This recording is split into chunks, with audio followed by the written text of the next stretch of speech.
Hey everybody, grandparails doing a, I guess you just call it a mid-April update. And you can see I've got plaster cloth going on the incline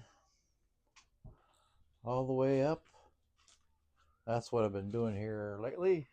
Got a little side project going here. Yeah, see, it's kind of boring, isn't it? Now when I get over here, I will probably at some point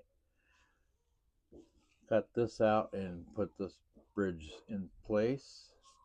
So I have a route going this way.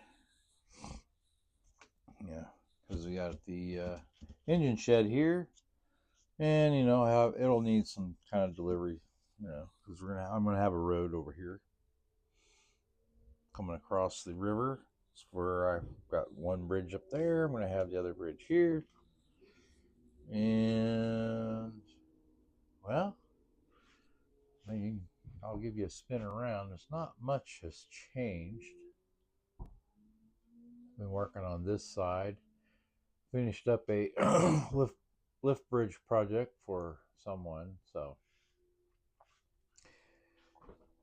keeping that 3D printer going, man. All right, everybody, I've bored you long enough. Have a good day. Thanks for watching. Thanks for subscribing, and we will see you later.